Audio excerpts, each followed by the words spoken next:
You're listening to They're gonna call it a hard foul. They're gonna call it a hard foul.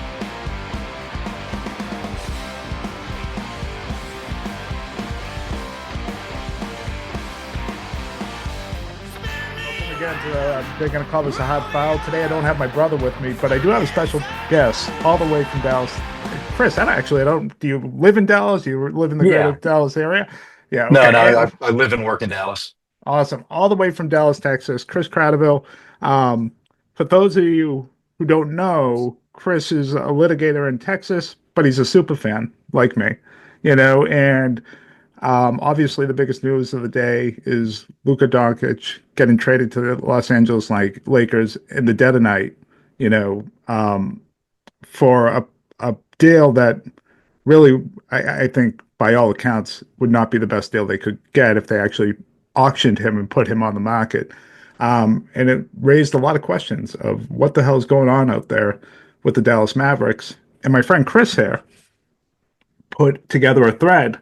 I think it started on Facebook or Twitter, and it aligned for people that listen to the pod. It aligned with some of what I was saying on the pod about Miriam Adelson and her kind of a push to buy a casino, and what does this mean with the new owner? You have to look to a new owner when your superstar player gets traded in the dead of night, of what's going on there and how much investment they actually have in the team. And Chris, I don't want to steal your thunder, but if you want to give a little background on yourself, Yeah. talk about being a Dallas fan, and then we can get into, your conspiracy theory that ranked pretty high on the Yahoo conspiracy theory ranking. So, Yeah, thank you. Appreciate that. And I'm delighted to be on the show today. My name is Chris Kratovil. I'm a practicing lawyer, state litigator in Dallas, Texas, and I'm a lifelong Mavericks fan. I was 6 years old when the Mavericks franchise started in 1980. Went to the first game with my now deceased father. They beat the Spurs 103-92 that night. It was the beginning of the Mavs Spurs rivalry that endures to this day. And I've followed them closely ever since. And we've had some really bad times. We were probably the worst franchise in all of professional sports, not just the NBA, but the big four leagues in the 1990s.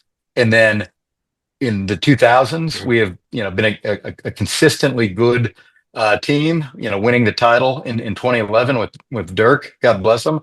And then we had Dirk 2.0, right? And we had that smooth transition. As a Mavericks fan, I love that 2018, 2019 season because you had Dirk and Luka playing together for one season. It's like a fever dream, yeah, right? It's right. like the passing of the torch.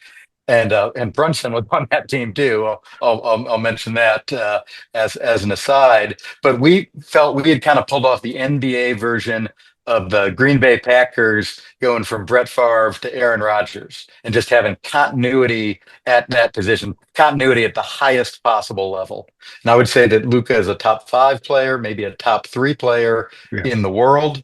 And he's also a global superstar, right? I mean, there were people who started following the Mavs all over Europe, all over the world because of Luka. And he was, I mean, the Dallas Cowboys are always the big thing in Dallas, but as an individual athlete, I think Luka might have been, maybe along with Dirk, the biggest thing we've ever had in this town.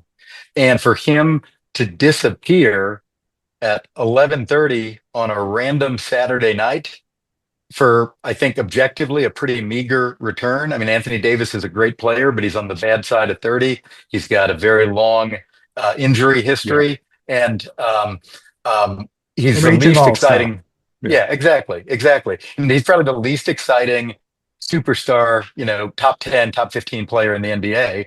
The Mavs aren't going to sell near as many AD jerseys as they sold Luka jerseys. And, when I started to see how other people were reacting to it. I mean, as a fan, my reaction was, this is nonsense. This is crazy. This is a giveaway. Something's not right here. And I thought, well, maybe I'm the crazy guy. And I just started to look at other Mavs fans that I trust and NBA analysts, people who follow the whole league.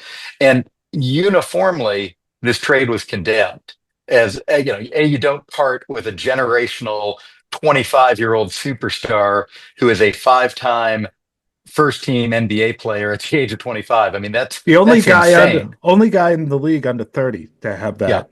Yeah, which yeah, is and 25, and he's the only yeah. guy under 30 to do that, which is crazy. Yeah. So I mean, we're talking a truly generational talent.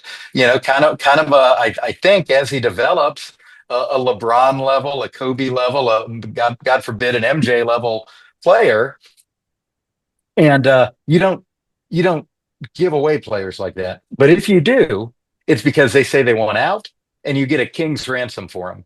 I mean, Sure. look at what Utah got for Rudy Gobert. 5 first-round draft picks for Rudy Gobert, who is a very one-dimensional player.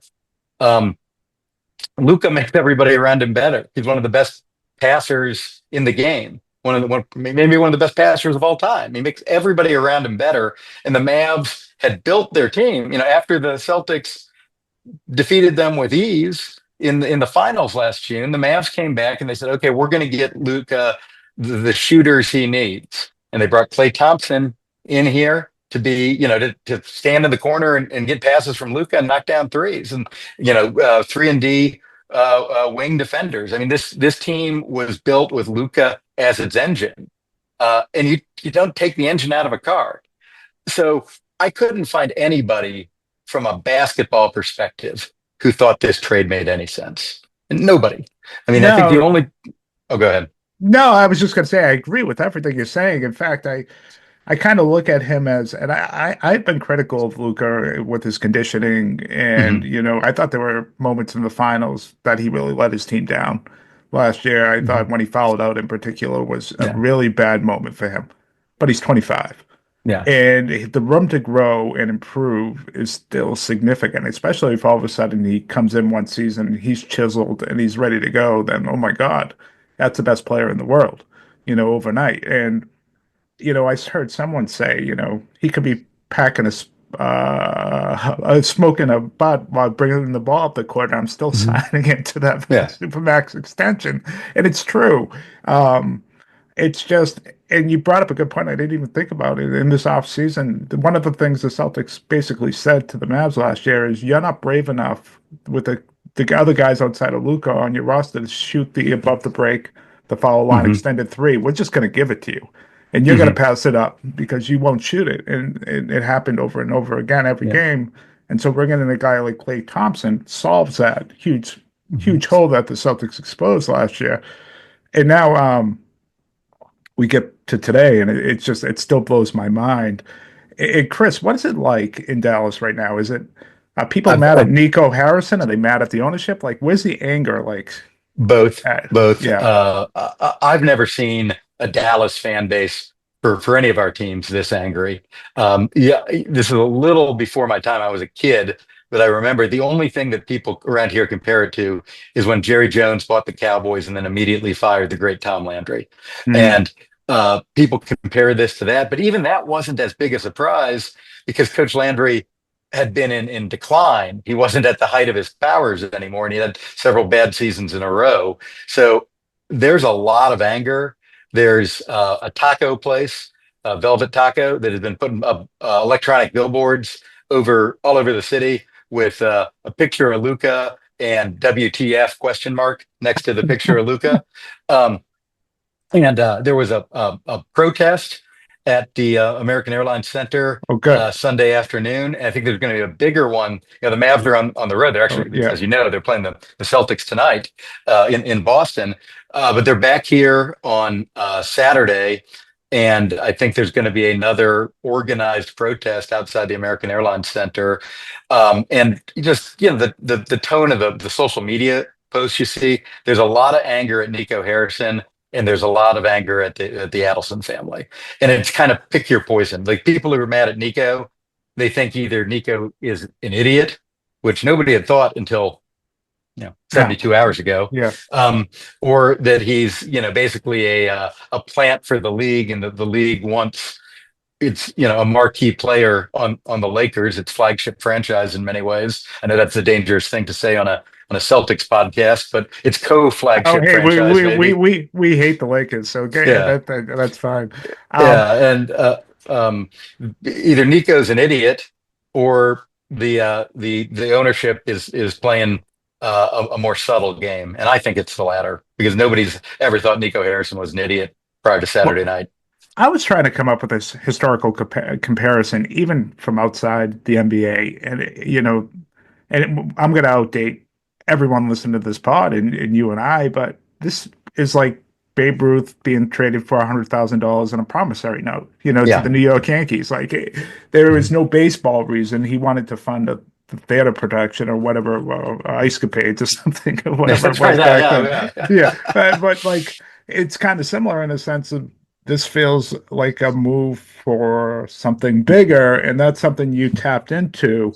Well, not bigger from a sports sense, but something a bit. There's a business play here yeah. potentially. Yeah, Yeah, I'll throw one other trade at you because I thought it was an insight that one of my law partners, who's a big hockey guy, had. He thought the Gretzky trade out of Edmonton to the LA yeah, Kings might be the other thing, kind of in the same league. But Babe Ruth, Wayne Gretzky, now Luka, all traded, in their primes, which is from cities that loved them.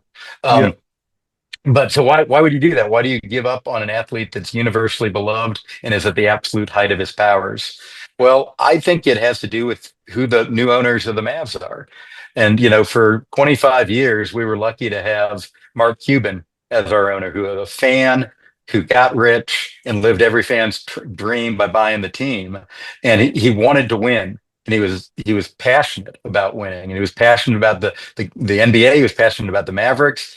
Sometimes he did stupid stuff, but he did stupid stuff because he wanted to win so bad, and his heart Well, was always in the right place. Um, and then, last year, Cuban quite unexpectedly sold out, and he had been talking about the Mavs needing a new arena in around 2030. The American Airlines Center opened in 2000, so it's 25 years old now, and the lifespan on these buildings is like embarrassingly short now, and it's yeah, about 30 years, and their lease ends in 2031. So in 6 years sounds like a long time, but in construction for one of these really big mega projects, 6 years is nothing to build a right. facility like that. So they are already kind of starting to maneuver for a new arena. And even before he sold the team, Cuban had said he wanted the new arena to be the centerpiece of his phrase was a destination resort casino. And then the Adelson family, owners of Sands Casinos, which built the Venetian in Vegas, has the Venetian in Macau, has it's a gambling empire. They basically They own could, all Vegas right now. yeah, they are a huge them and Yeah, Steve Wynn, yeah, or and MGM. I kind of are the big yeah. three in terms of gambling consortiums, and they come in and they're pretty upfront about it. They've got no love for basketball. They've got no history with the NBA. They are not sitting on the baseline for every game the way Cuban was for a quarter century. It's rare to see them at all. They live in Vegas. They don't live in Dallas. Um, and the question was raised, well, why would they buy an NBA team? Well, I think they view, and they've been fairly upfront about this, the Mavericks as the key to turn the lock to open Texas, a state of 30 million people, up to gambling. Because right now, we're the largest untapped gambling market in the United States. There is very, very little legal gambling in Texas. About all we have is our state lottery, and you can have like charity bingo. And there's plenty of underground stuff, I'm sure. And then we have large casinos on the Louisiana border and the Oklahoma border that are, there to serve Texans, not people from Oklahoma or Louisiana. But this is a huge state, a state geographically about the size of France, where there's no gambling. And the Adelsons would love to bring casino gambling to Texas. And I think they are kind of the ones who sold Cuban, who still owns about 25% of the team. So he'll benefit from this if it happens. They own, I think it's 77% of the team, on this vision of a Vegas style casino, a destination resort casino with a new arena for the Mavs as its centerpiece. And when the Mavs are out of town, they would use it for, spectacle entertainment. And it would be part of the Right. attraction to get people into the resort casino. And so that's a hugely ambitious project. It would be hugely profitable for them if it happens, because they would have a monopoly on the Dallas-Fort Worth market for gambling, fourth largest metro area by population in the country. That's a lot of people for one big casino. And the bills that they've been pushing in our Texas legislature are all about that. It's about one casino for Dallas. Tillman Fertitta, who owns the Rockets, would like to do the same thing in Texas, and then they would do one for San Antonio as well if the Spurs wanted in on this, or wanted something similar in San Antonio. It's a lot of states. It's kind of more geographical, so there's not as much saturation, and it gives them all the economic benefits of their region, pretty much. That's right. And they wouldn't have a lot of competition. It wouldn't be like Vegas where you have 20 casinos on the 4.5 mile strip, right? This would be one strip type casino for a big city. I think most of the listeners of this pod would recognize that's exactly how it's done in Massachusetts. We got Western Mass, you have one slots parlor in Southeastern Mass with the sports book, and then you have in Everett right north of the city. And so they're spread out in a way where for the same reason. Yeah, same model here, but maybe bigger casinos. Yeah, of course. So this is the whole reason they bought the team. Like that's not a conspiracy theory. That's not speculation. If you go back and look at the coverage when the sale was announced, I mean, they gave interviews about this, and they're lobbying the Texas. This is the trick, right? Right now, casino gambling is 100% illegal in Texas. So to legalize it, you're going to have to change not just Texas law, but technically you're going to have to change the Texas state constitution. So to do that, you got to get a bill through the legislature, both the state house and the state senate, and then it goes to the voters, and the voters in general election in November would have to approve it. So the Adelsons, they're big political people. They're big Republican donors, and Texas is a red state. For better or worse, it's a very red state. So this big Republican donor family coming here from Nevada with a bunch of money in their pocket to lobby in Austin, and I think they thought it would be pretty easy to change Texas law. In fact, they're our governor, Greg Abbott's single largest donor in his last election. And they've given a lot of money to state senators, state representatives. It's about $14 million in all that they've given to Texas legislators, which might not sound like a lot at the federal level, but at the state level, it's a huge amount. It's a huge amount. Yeah, I don't think you can emphasize that enough. That goes a long. The dollar goes much further in a state legislative race than it does in a congressional race. Yeah. Yeah, that's exactly my experience, and not only have they donated generously to candidates, they've also hired the very best lobbyists in Austin. They have, for this current legislative session that's going on in Austin, Texas right now, they have over 100 lobbyists registered to advocate for Sands casinos. I mean, that's the entire lobbying community, the serious players at least. And if I were to turn on my TV right now for the 6 o'clock local news, I would probably see an ad urging me to call my state representative and my state senator and to tell them I want casino resort gambling in Texas. So they are doing everything that they can to get this legislation passed. But here's the thing, and this is where we get from everything I've said to this point is a fact. Why they bought the team, their participation in Texas politics, the money they've donated, the commercials they're airing probably right now as we speak, all of that is factual and real. And now I'm going to enter the realm of speculation a little bit. And there's one piece of the timing that I think is important for people to understand. Despite all that, too, can I just ask a follow-up? And so they're struggling. So despite all their efforts, they're struggling to get this through, right? That's right. It's still a real challenge, and perhaps I didn't understand, even though they're Republican donors, every state is unique. You need to understand the state dynamics and politics and principles and morals of, different geographical areas, and sounding to me that maybe they didn't quite understand that or appreciate that going in. I think that's a fair statement. And so where I think things go off the rails a little bit. So our legislature in Texas, unlike most states, is not a full-time legislature. It's a part-time legislature. It meets every other year for 4 months. So in odd numbered years, there's a legislative session from January to May, and that's it. So 4 months, you got to pass every bill you can pass, and you can't pass a bill the rest of they call it a biennium, 2-year term. So you got 4 months to get it all done. And these are some very sophisticated people with Sands and the Adelson family, and they've been trying. They didn't start after they bought the Mavs. They had started this push years ago, actually. In the 2021 legislative session, they tried to get this done. Didn't happen. They tried again in the 2023 legislative session. Didn't happen. They come in 24 and buy the Mavericks, probably thinking, hey, now that's going to give them even more standing, even more leverage, enough to get it done. We're now in the middle of the 2025 legislative session, and the word on the street in Austin is, despite all this money and these commercials and everything they're doing, it's not getting any traction, and it's not going to pass. And that's in part because of our lieutenant governor, a guy named Dan Patrick, who is very powerful. A bill can't come to the floor of the Texas Senate without the lieutenant governor's approval, because he's the president of the Senate.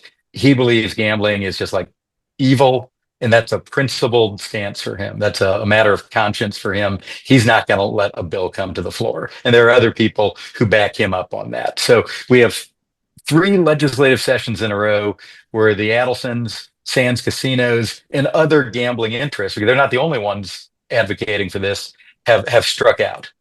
And they've tried every carrot they can think of. And when the carrot fails, you got to try something else. And that something else is the stick. You got to have a threat. Like when you can't persuade people through donations, through lobbying, through having their constituents call them, you need to scare them. And that's where I think we have this weird intersection of law and business and politics and basketball with the Luka trade. And what I think they're trying for is, right now there's some numbers that came out today through the season to date. The Mavericks lead the entire NBA in attendance per game. Every game is sold out. Every little kid in Dallas was wearing a Luka jersey, right? They waiting list for season tickets. And all these new fans in Europe, everybody who loves Real Madrid loved Luka because loves Luka because he played for Real before coming to the NBA. Everybody in Eastern Europe, in Slovenia and the Balkans, everybody loved Luka. They're all become Mavs fans. So the Mavs were absolutely riding high as a franchise. I mean, they were in the finals last June. They lost to your Celtics, but they didn't get embarrassed. They put up a good fight. And they had a young core with Luka to build around. So everything was trending in the right direction. So if they were to go to the legislature last week before this trade and say, hey, Texas Legislature, you need to legalize our destination resort casino plan, or we're going to pick up our ball and we're going to go home. And by our ball, we mean the Dallas Mavericks franchise. And by home, we mean Las Vegas, which is one of the top markets in the country. It doesn't have an NBA franchise. So I don't think they want to move the team to Vegas, but I think they want the credible threat of moving the team to Vegas to break the logjam on casino gambling in Austin. But that threat wasn't credible until Saturday night, because the NBA Board of Governors would never allow a team that's leading the league in attendance, that has a new TV deal, that was just in the finals. It would never allow a team like that to move. But skip ahead a couple years. We've now got an old core. AD is a great player, but he's on the bad side of 30, and he's always injured. Kyrie, I mean, I know there may be feelings about Kyrie in Boston, but he's a great player, but he's on the wrong side of 30. And at any moment, it can go bad. Yeah, that's right. That's right. And then we talked about Klay Thompson already, a big free agent acquisition. And I mean, Klay's not on the bad side of 30. He's on the bad side of 35, I believe, or he's right at 35. So you skip ahead 2 years, which is the soonest anything can get done, to 27 or to 29. And I think the Mavs are looking not so great in 27, and they're looking pretty awful by 29. Because we don't have the draft capital to restock. Yeah, exactly. That's a killer. That's why this trade is so bad. And if this was 2018, this would be a great team. This would be a great team. Yeah, the NBA All-Stars. Yeah, it'd be a great team. But it's there was I think, to be fair, there was a rumor out there that Dallas did inquire about Kevin Durant, but sometimes these rumors come out just to placate fans sometimes, Yeah. and I think, if Dallas was serious, Kevin Durant would want to play with AD and Kyrie. So maybe, but even him, that's a guy on the backside of 30, and Hmm. contract will be running out soon. And you'd have to give up more draft capital and really leave Yeah. yourself empty. Um, it's just an amazing story. And John Ralston, just to give Mhm. your theory even more support, is the great political reporter out of Las Yeah. Vegas. I think it's Las Vegas Tribune. Yeah. Um, And he's he got his own based thing, now, the Nevada Free Press or something like that. But yeah, that's he's the king out there. he is, and he said, "Well, this makes sense to me." When he saw your thread, and I was like, "Oh, yeah." And I think from our perspective here in Boston, it's our team's up for sale. Mhm. It's going to be sold. It kind of came out of nowhere. It turned out Wick Grossback's dad is actually the financial backer, and he's 90 and wants to get his estate in order. Whatever, that's their right. Um, but you don't know who's going to come in. You don't know if it's a sovereign wealth fund from a Mhm. foreign country, which might, from a fan's perspective, that might not be the worst thing. You don't know if it's going to be, if you have enough local guys that can, come together and, it's find the $6 billion necessary to build to pay for a team, or a situation like this, where a casino guy, and it's possible, the Ever Casino, Mhm. um, is owned by the Winds, and I'm sure they would love to have an all-purpose kind of arena, and that's where another kind of parallel happens here. The TD Garden is not even Mhm. owned by the Celtics; it's owned by the Bruins owner Jeremy Jacobs. The Celtics are a tenant Mhm. there, so they make some monies on sales, but there's no money on Mhm. concessions or anything. So you're not making a ton of money off the arena to begin with. You're paying rent. Um, and so something, it's built around the same time. Something has to give there at some point for this team. So I sit here and I watch this and I think, gosh, this could happen depending on who buys the team. And if, a similar trade, and I put Luka above Jason Tatum if I was a GM and I'm picking a Mhm. team. But if Jason Tatum in the dead of night went for Anthony Davis and one first round pick, I think they burn the city down. Yeah. Yeah. It's just like it's so bad, and none of you did it such a great job. And just a moment ago, and in your thread talking about the basketball reasons don't line up. There are no basketball reason here to make this trade. And the argument that you're better defensively, they were a pretty good defensive team, anyways. Mhm. They weren't lacking so badly that I'd call it Achilles heel. I thought there were some other issues that they needed to shore up beyond that to Mhm. help Luka. But this, you have to, you almost have to go in a direction that is unconventional and trying to find a reason. And I think you did a great job of laying this out. And what's been disappointing to me as a basketball person, and this is where I think sometimes, I'm getting into the conspiracy realm a little Mhm. bit more, but where big media like ESPN and Disney and things like that, you don't have any reporters really. I feel like the Adelsons haven't even been brought up. This Yeah. team was just purchased. Like, you Mhm. have to at least ask the question. Someone's got to send them an email and at least get them on the record on what the hell's Yeah. going on. And to me, and maybe there's been Dallas reporters, and if that's happened, I appreciate it, but Not I have not not as not seen as it. much as you would think. Yeah. I'll give you my theory on why that is. Part of it is the NBA's broadcast partners are happy with this. Yeah, I just saw Oh, a bunch of I Laker agree. games have been gotten flexed into prime Hmm. time, right? Like the Lakers have they're the Lake Show again, right? They got LeBron and Luka. It's going to be fun to watch. I hate the Lakers, maybe not quite as much as Boston fans, but I hate the Lakers. But I'll still watch because it's going to be fun. Um, so their broadcast partners don't have an interest in making the league look bad. And you're more your general assignment reporters at the local level, the Dallas Morning News sports page or local TV stations, local sports radio stations. Those are sports guys, kind of sports purists. And the problem with this story is It goes it's beyond half that. sports, Yeah. it's half politics, there's some business, there's some law, and it gets really nuanced, and you have to understand these. The Texas Legislature only meets every other year for 4 months. You have to understand that the lease on the American Airlines Center is coming up in 2031. You have to and fit all these complicated pieces together. And no disrespect to our sports journalists, but most of them go into sports journalism because that's their passion and not Of what's course. going on in Austin.